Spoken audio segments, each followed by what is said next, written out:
O presidente do Banco Central, Roberto Campos Neto, fala neste momento num evento da Febraban. Vamos ouvir. A história de como o Banco Central viu essa crise, por que nós reagimos na forma como reagimos, o que a gente entende, né, que é importante olhar daqui para frente, quais são os desafios. Espera aí, me falaram que... ok. Bom, eu não consigo enxergar muito essa tela aqui, então eu vou ficar meio de lado. Mas acho que o princípio da história, que é super importante, é o seguinte: o que a gente viu desde o começo da pandemia? Eu acho que a gente teve aí uma fase onde os bancos centrais, de uma forma geral, foram muito criticados, né? Eu acho que a gente não tem histórico disso faz muito tempo, né? E por que os bancos centrais foram muito criticados, globalmente falando? Por que houve uma quantidade de erros tão grande em relação à previsão de inflação, previsão de quais seriam os efeitos da pandemia, as medidas em certa, vamos dizer assim, demoraram um pouco a surgir. Então a gente vai contar um pouco essa história. Eu acho que eu começaria dizendo que os economistas gostam muito de falar de demanda e oferta. Eu vou começar falando um pouco disso, né? Então eu acho que o primeiro ponto, né, é que quando a pandemia veio, os bancos centrais não tinham muita percepção do que seria, né? Então a gente costuma dizer que a gente se preparou para uma depressão e veio uma recessão. Em parte também porque foi o maior movimento organizado de política monetária e fiscal da história do planeta, né? Nós estamos falando, por exemplo, na parte fiscal, foram injetados 9 trilhões em uma economia global de 80 trilhões, se a gente olha o ano anterior, né? Então teve bastante repercussão isso, né? Então acho que teve primeiro, né, uma dificuldade de entender o que seria o impacto disso, né? Você teve um impacto na demanda que foi muito maior do que o esperado, né? O impacto na demanda, principalmente na demanda de bens, esse impacto na demanda de bens gerou também uma demanda por energia que não foi percebida a tempo. Lembrando que produzir bens consome muito mais energia do que produzir serviço. Então, se a gente tem um deslocamento na demanda de bens, você também tem um deslocamento na demanda de energia. A energia estava passando por uma fase onde a gente estava fazendo uma transição para a energia sustentável. Teve um desinvestimento em energia fóssil bastante grande, né, e um investimento em energia sustentável bastante grande. Esse investimento em energia sustentável teve um time to market um pouco mais longo. Os componentes que eram necessários para fazer essa transição subiram bastante de preço. Então, a gente vai falar sobre um pouco isso. E depois a pergunta é, bom, mas se isso foi endereçado, se isso pode ser visto, por que não foi, por que a oferta não respondeu à demanda? Ou seja, se teve uma injeção tão grande de dinheiro, teve um aumento de demanda, por que a oferta não atendeu, né? Então, a gente vai falar um pouco sobre esse lado da demanda e um pouco sobre o lado da oferta, que é por que a oferta não se adaptou tão rapidamente. E aí, eu acho que tem mudanças estruturais com grandes implicações para o Brasil, então eu vou tentar concentrar aqui. Então, a gente vem aí vamos dizer assim, do que a gente chama de choque inicial, que a perspectiva inicial era uma grande depressão, a gente tem os gargalos, tinha uma tese, como eu disse, que a inflação ia ser temporária, demanda maior por energia. Quando a gente olha um pouco, né, o que foi feito no mundo, esse primeiro gráfico mostra na linha vermelha o que foi feito em termos de expansão do balanço do Banco Central americano. A gente vê que nunca aconteceu nada parecido na história.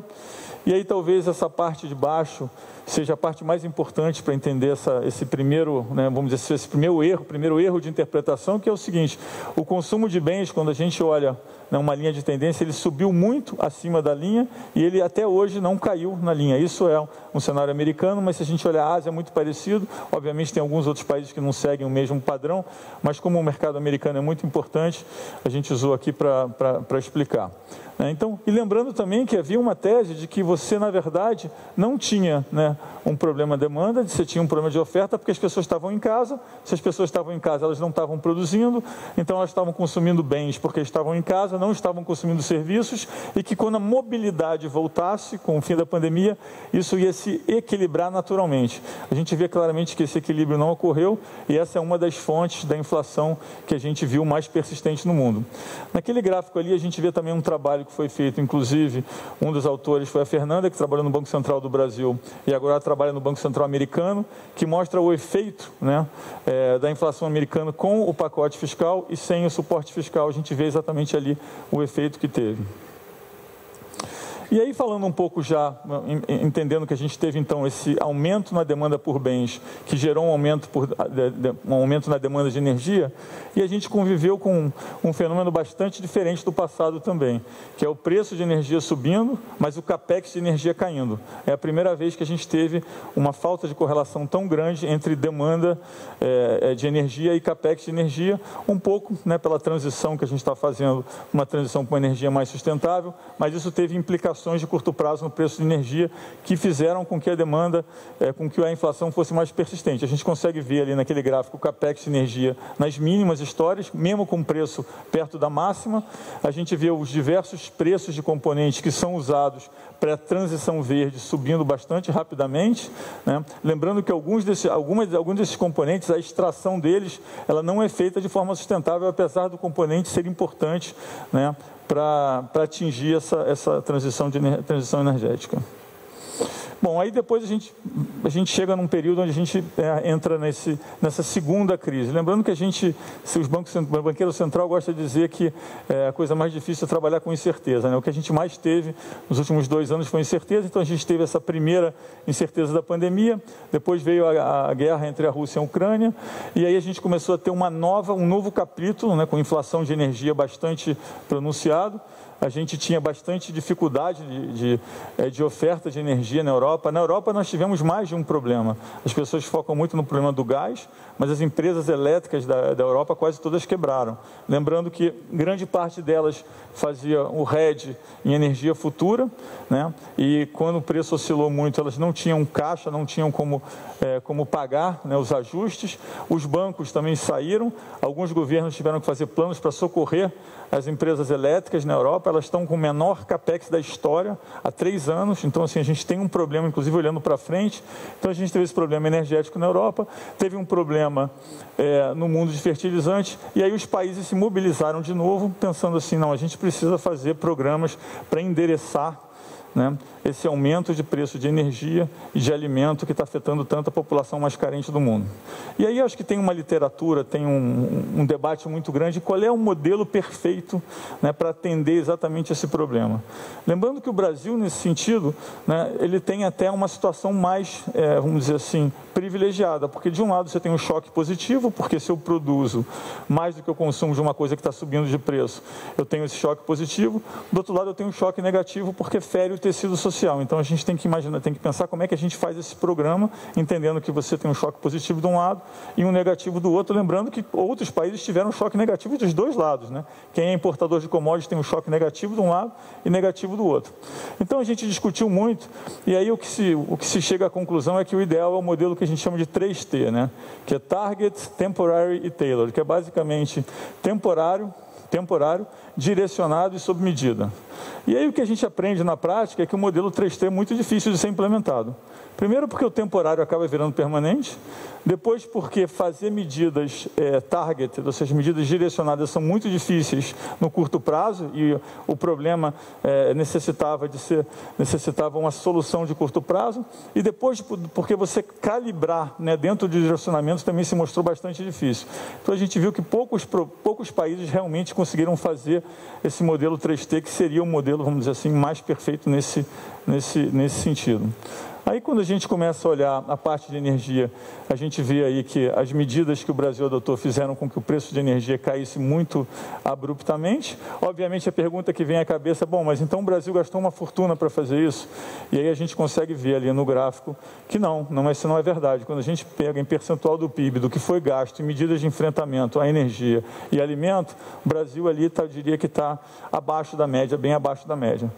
O Brasil fez medidas mais concentradas, num período de tempo mais curto, teve um impacto maior, também teve um impacto de alimentos que já vinha, né, de um impacto, vamos dizer assim, que era menos grave do que alguns outros países, então teve esse resultante aí na inflação.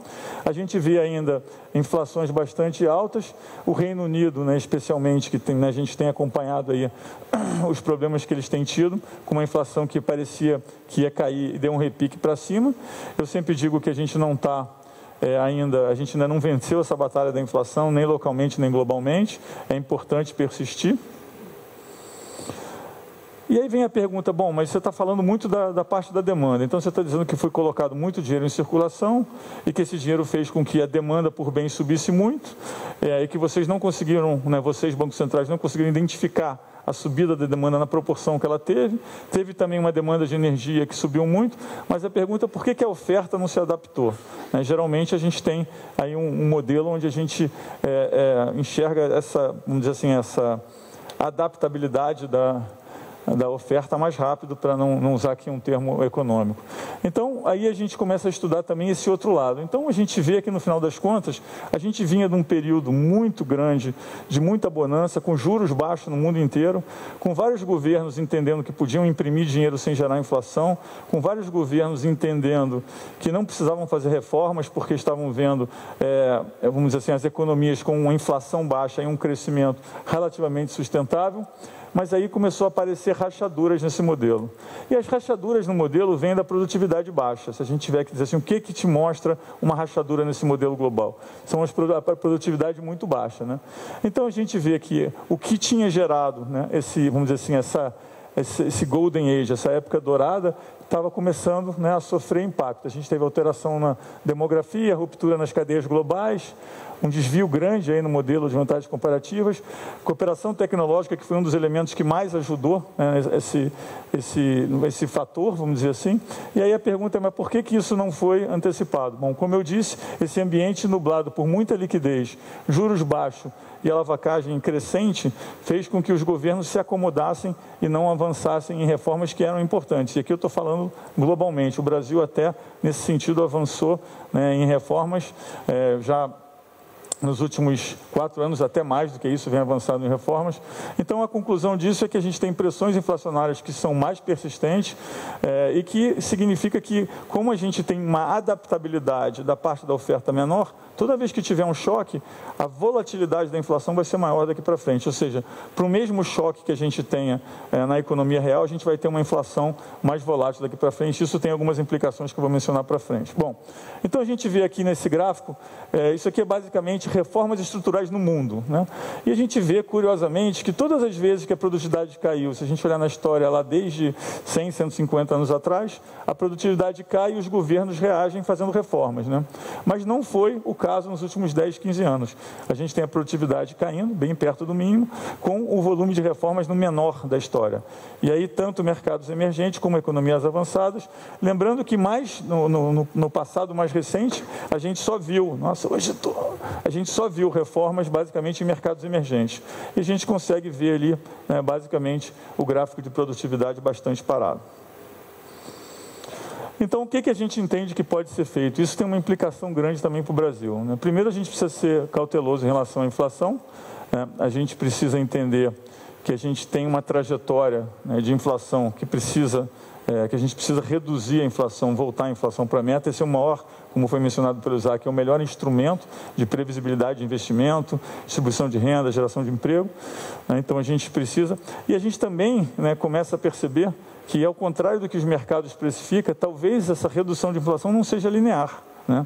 O que a gente vê quando a inflação está muito difusa, e é curioso porque a gente aprende, hoje o mundo desenvolvido está olhando muito o que aconteceu com o mundo emergente, porque o mundo desenvolvido não via inflação de 10% há muitos anos, e começa a entender que quando a gente tem uma inflação muito mais difusa, né, como a gente está vendo agora, a gente geralmente tem um processo desinflacionário em 2 fases. Primeiro tem os preços salientes que caem, que no nosso caso preço de alimentos e energia, mas como a difusão já foi bastante ampla, você chega em algum momento onde a inflação ainda está longe da meta e tem uma dificuldade maior de crescer.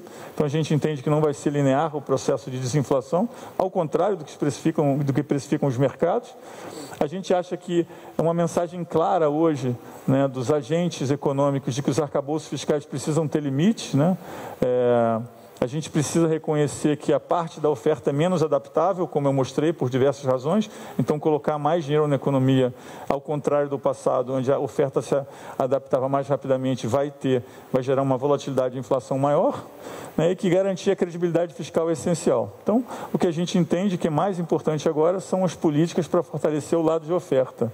A gente precisa pensar como é que vai ser essa nova cooperação internacional, uma vez que as cadeias globais de valor estão quebradas ou interrompidas. A gente tem todo esse conceito, né, do nearshoring e friendshoring, que é basicamente fazer negócios com quem está perto e quem é amigável.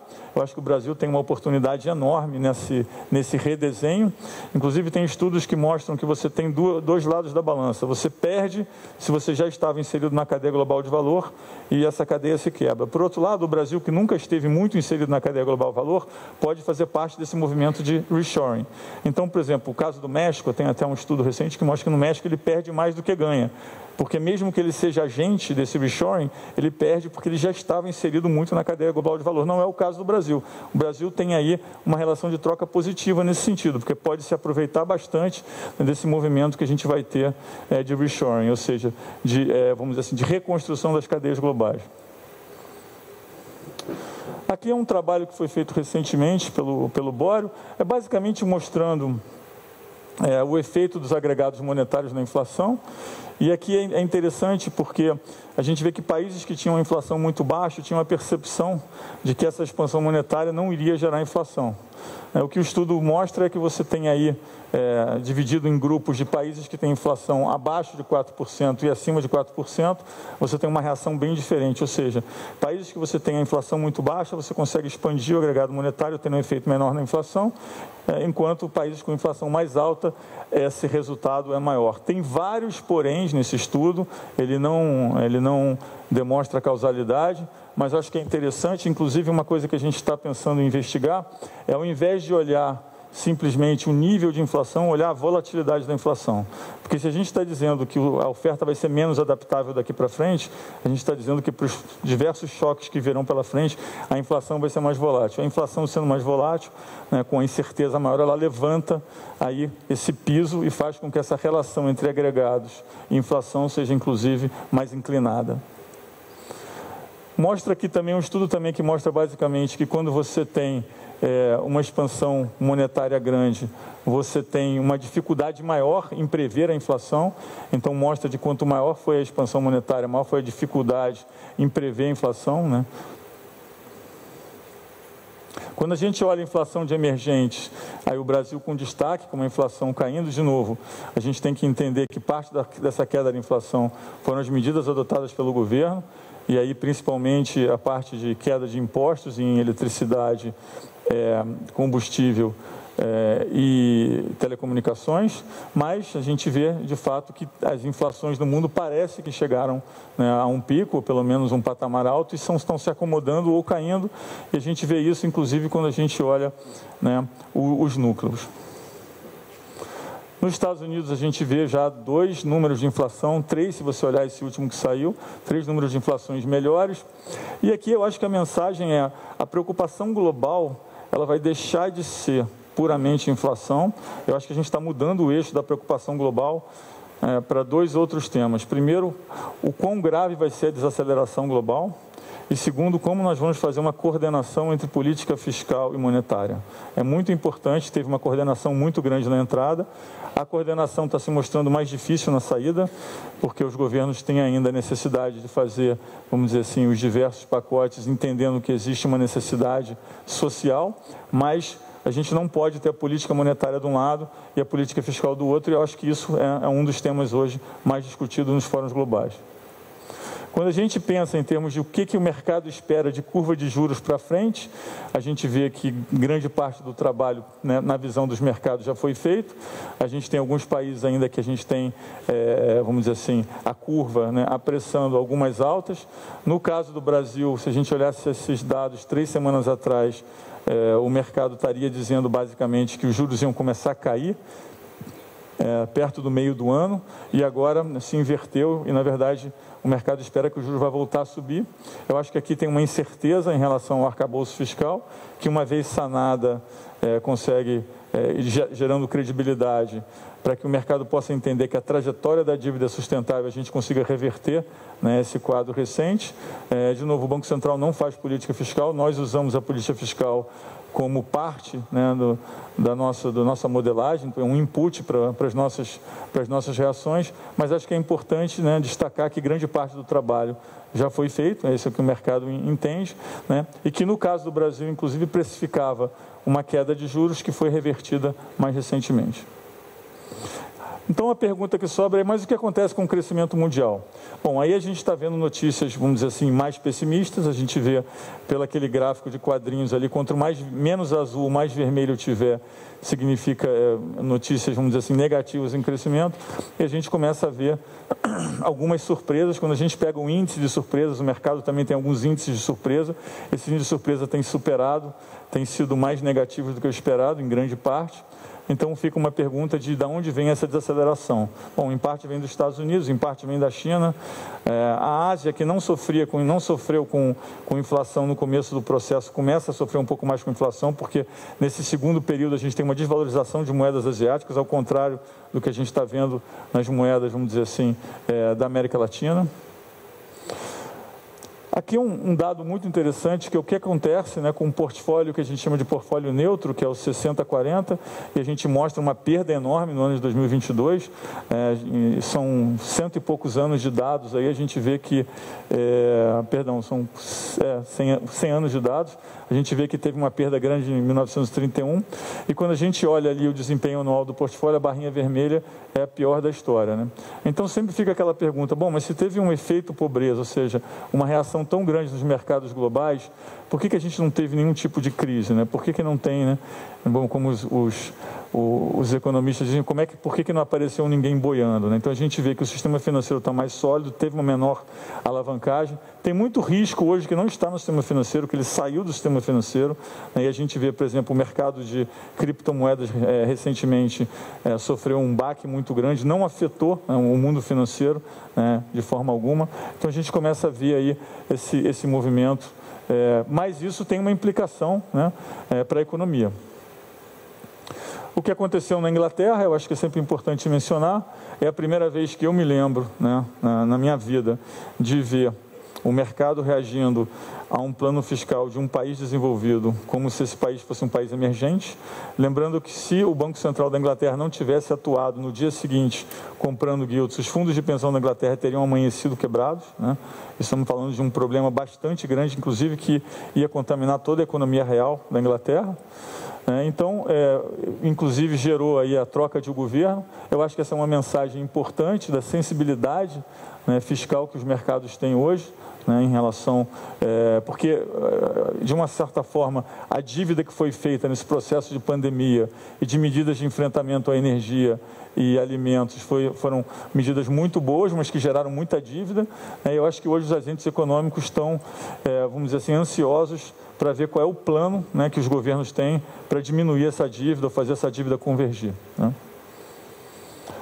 A parte de mercado imobiliário, aqui eu acho que o relevante é mostrar, quando a gente olha aquele gráfico de barrinhas ali, que cada país tem uma estrutura muito diferente em termos de mercado imobiliário. Então, o que afetou a Austrália, por exemplo, muito porque tem um mercado de taxa variável, não afeta tanto os Estados Unidos, que tem taxa fixa.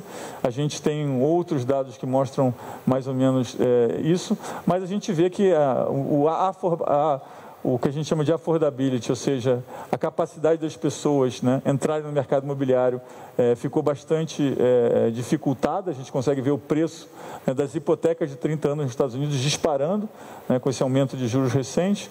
Mais recente até tem acomodado um pouco. Em termos de gargalos setoriais, a gente vê uma melhora em grande parte do mundo. Ainda tem algumas áreas em setor de gargalo. Isso é importante porque mostra, como eu mencionei anteriormente, a adaptabilidade da oferta. Um outro risco que é pouco mencionado, que eu acho super relevante, é esse tema de semicondutores.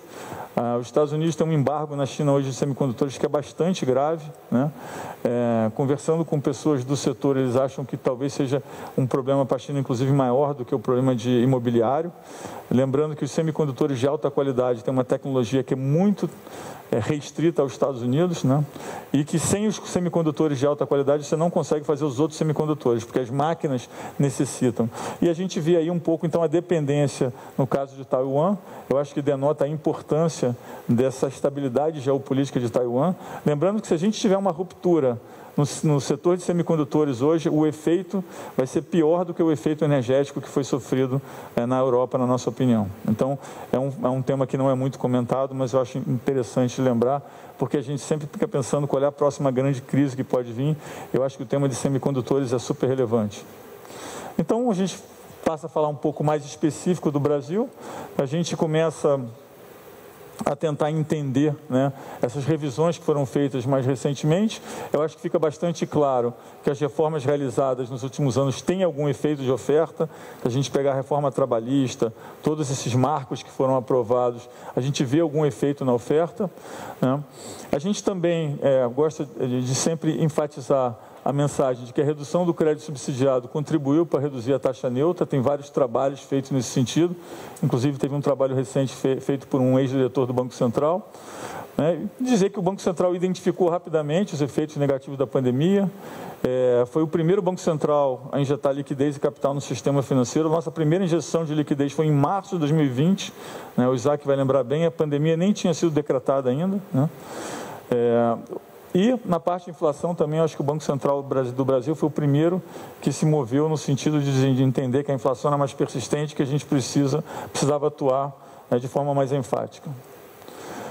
Esse é o trabalho que eu mencionei, basicamente mostrando, né, que à medida que você tem mais crédito subsidiado, você tem uma mudança na taxa neutra. Isso é muito importante porque o que a gente fez nos últimos anos foi transferir as grandes empresas que usavam o balanço dos bancos para a área de mercado de capitais, para que os bancos tivessem espaço para fazer mais crédito com pequenas e médias empresas. Quanto maior condições e maior liberdade, menor burocracia eu tenho no mercado de capitais, mais eu consigo liberar espaço no balanço dos bancos para atender aqueles que não têm acesso ao mercado de capital. Então, melhorar o mercado de capital, diminuir burocracia, eliminar os entraves jurídicos, melhorar marcos regulatórios, isso significa, na verdade, um instrumento de democratização do crédito, porque abre espaço nos balancos para os menores. E é isso que a gente tem feito. A gente tem feito expansão de microcrédito, expansão de cooperativismo, as plataformas de crédito digital. Então, eu posso aqui gastar bastante tempo mostrando que esse foi um efeito. Os bancos foram muito importantes nessa crise, ao contrário da crise de 2008, onde os bancos, em parte, foram a causa. Nessa crise, os bancos foram a solução. Foram os bancos que ajudaram o governo nos programas de crédito, né? Eu me lembro sentando com vários de vocês, desenhando programas de crédito naqueles dias ali mais sombrios, né? Então, mas eu queria só deixar bem claro que os bancos foram parte da solução, né, dessa vez.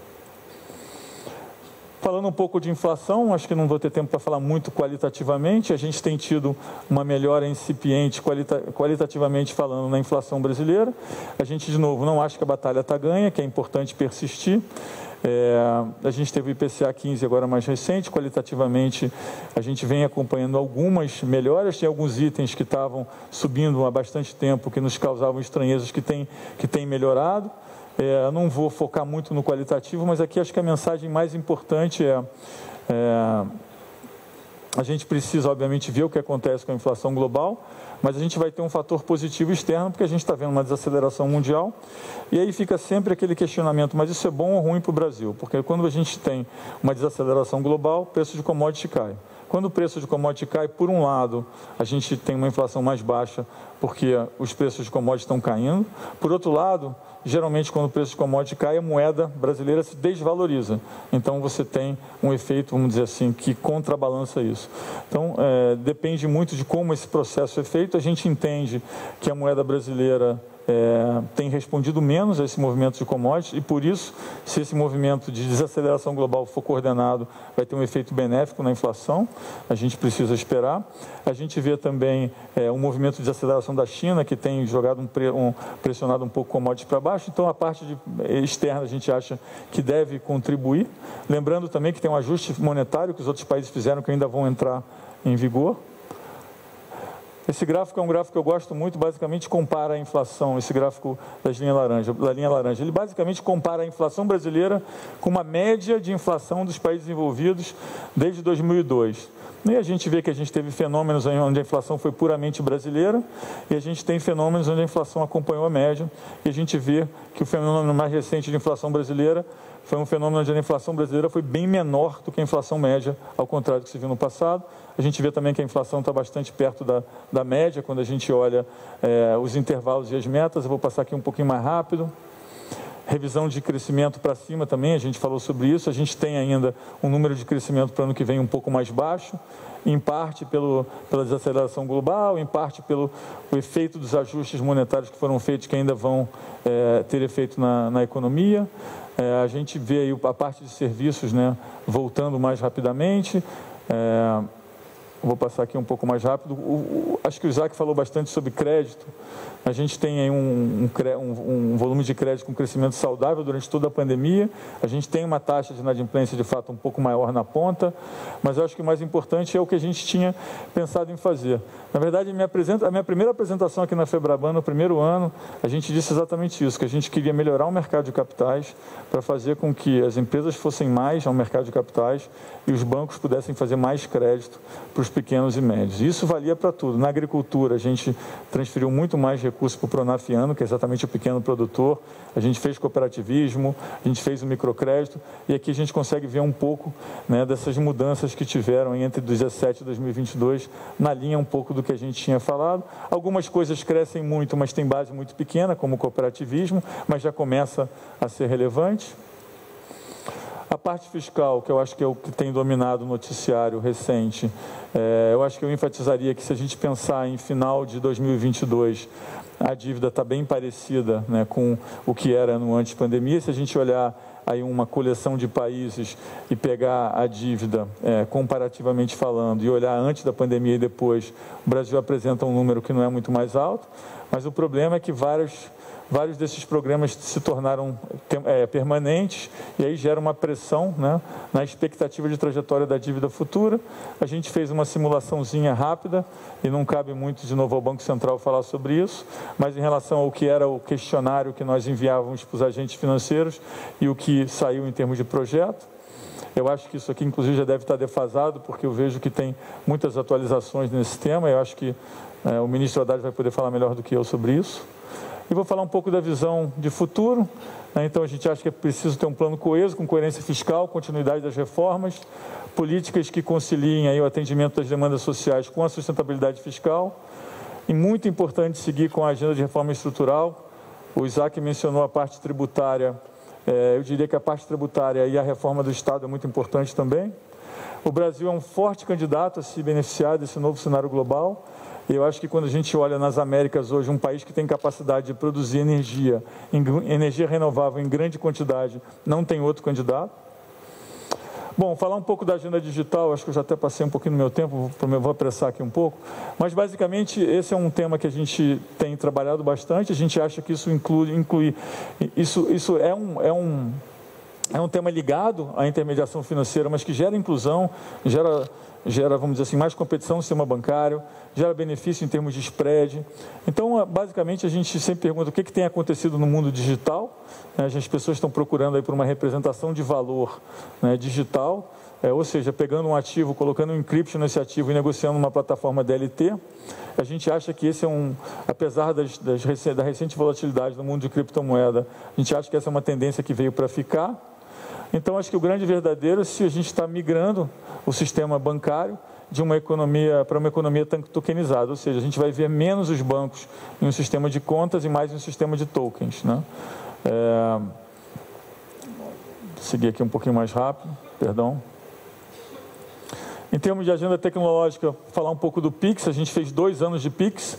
Aqui é um gráfico que mostra o crescimento do Pix, a adoção do Pix em relação a outros países que tiveram o mesmo sistema de pagamentos instantâneos. A gente vê que o Brasil foi absolutamente diferenciado. A gente consegue ver também do outro lado o crescimento em volume de transações, e lembrando que o Pix ele foi, ao longo do tempo, democratizando mais, ou seja, incluindo mais pessoas. O valor médio do ticket foi caindo ao longo do tempo. A gente vê que ele já passa, né, já ultrapassou todas as, vamos dizer assim, as modalidades de pagamento. Ele tem um crescimento bastante rápido, inclusive para empresas. A gente vê um grande crescimento para empresas. Aqui são o que a gente tem pela frente no curto prazo de Pix. Então, a gente tem o aprimoramento no Pix Cobrança, o lançamento do Pix Automático, a parte do Pix no Open Finance, que eu vou falar um pouco já. E o que a gente é um sistema que os bancos estão desenvolvendo, que é o que a gente chama de Buy Now, Pay Later, então, que é um mercado onde os bancos estão fazendo iniciativas. Eu acho que com a integração com o Open Finance isso vai acelerar bastante. Então, e a internacionalização do Pix. Esse aqui é um tema que a gente tem avançado bastante. Tem vários bancos centrais na América Latina que estão adotando o Pix. A gente fez outro dia, a gente está fazendo vamos dizer assim, um evento de colaboração técnica que tem vários países, onde a gente abre tudo que a gente fez de graça para qualquer país que quiser adotar. A gente já tem aqueles países ali mencionados acima em estágio inicial de adoção, e a gente acha que isso vai ser muito importante para fazer um sistema de pagamento transfronteiriço na América Latina. A parte do Open Finance, lembrando que quando a gente pensa na inovação no Brasil, a gente pensa em blocos juntos, né? Então, um bloco ele não seria tão poderoso se não fosse o outro. Então, é uma junção de 4 partes. Você tem, de um lado, né, o Pix, que é um trilho onde você navega produtos financeiros de forma universalizada. Você tem o Open Finance, que é para fazer com que esse trilho tenha portabilidade e comparabilidade. Só que esse trilho e essa comparabilidade, ela precisa se transformar em instrumentos digitais. Então, o CBDC vem para tokenizar o sistema. Então, no final, é um encontro de 3 blocos. O Pix, que é esse trilho universal. O Open Finance, que é o que gera portabilidade, né, e comparabilidade. E a CBDC, que é o que tokeniza o sistema bancário para que isso consiga navegar não só através de contas, mas também através de token. É muito importante entender que esses 3 blocos entram junto, e aí você tem um 4º bloco, que é a modernização da moeda, que faz com que isso também nos leve a ter um sistema de pagamento transfronteiriço mais eficiente. Então, a gente tem aí o LIFT, que é o nosso laboratório, que a gente usa, vou passar um pouquinho mais rápido. Então, o que a gente fala de... Estou chegando aqui no fim já. O que a gente fala que é a digitalização da intermediação financeira? É maior inclusão, menor custo de intermediação, competição com redução de barreiras à entrada, eficiência no controle de riscos e monetização de dados. Então, quando a gente pensou lá atrás o que a gente gostaria, a gente pensou um pouco nesses temas, né? A tokenização completa de ativos financeiros e contratos também, perdão. Então, a gente tem os 4 blocos agora se juntando, como eu mencionei, o Open Finance, a CBDC, que é a nossa moeda digital, que nada mais é do que um token emitido pelo banco em cima de depósitos, a internacionalização de moeda e o Pix, né?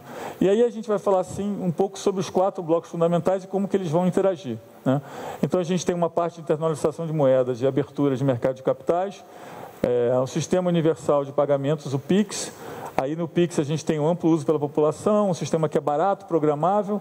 No Open Finance a gente tem uma padronização de dados, inclusão de todos os produtos, e aí a gente tem aquele tema da segurança e padronização que é super importante, reduzindo aí os custos de compartilhamento. A parte do real digital é uma ponte, né, para um ambiente DeFi, ou seja, a gente está trazendo o mundo digital para o sistema bancário. Vários outros bancos centrais estão fazendo o contrário, estão, na verdade, expulsando o sistema digital do sistema bancário. A gente acha que é um erro, mais recentemente se provou, né? Introduzir o conceito de tokenização com base ampla, a redução da moeda física, que a gente já vem fazendo, o aumento da eficiência bancária, porque a gente vê já experimentos onde a tokenização melhora a parte de back-office dos bancos, a parte de controle de risco, a parte de funding, porque você consegue fazer liquidação atomizada. Então, isso vai diminuir o custo bancário, que vai significar menos spread para o cliente final. Tem uma parte de controle de riscos também, eu já vi alguns pilotos nisso, e a parte de liquidação, porque lembrando que a plataforma DLT você consegue fazer liquidação atomizada múltipla num custo infinitamente mais barato, né? A parte de análise de dados também, financiamentos, produtos, e aí a gente vai para a monetização de dados, que é uma parte importante, que na verdade é um começo da interação dos tokens com a carteira digital, né?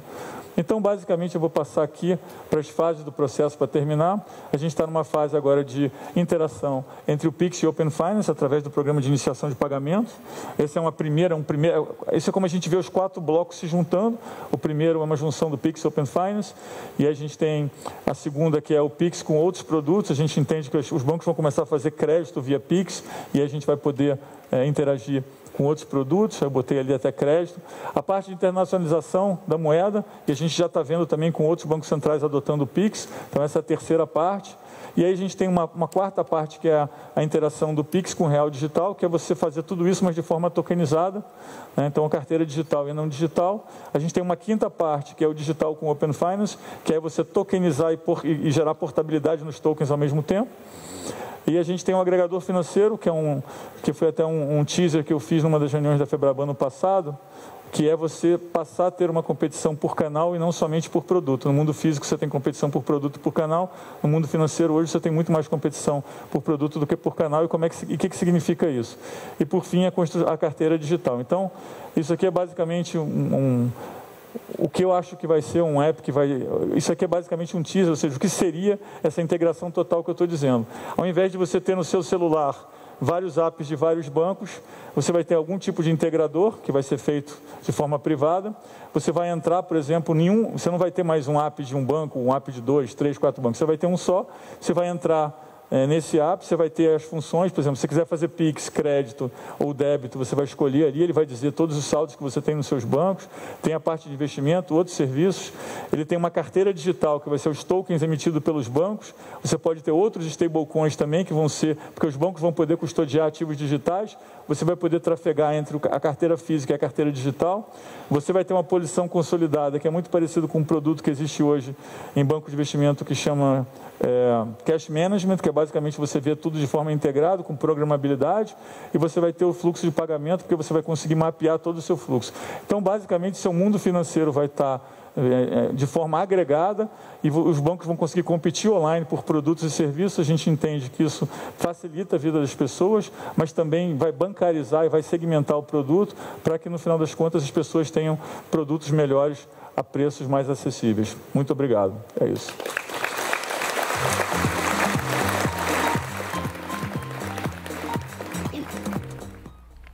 A gente ouviu então aí Roberto Campos Neto, presidente do Banco Central, falando na Febraban, nesse evento, para uma série de banqueiros, né, falando sobre a questão da economia mundial, dando um bom panorama da economia mundial sobre, claro, a situação do Brasil. Então, começou falando sobre a situação na pandemia, pós-pandemia, depois com a vinda da segunda guerra, da guerra na Ucrânia. Sim. E os impactos disso com a crise energética e também de alimentos e de semicondutor, que é uma crise que pode, inclusive, afetar muito aqui nós brasileiros.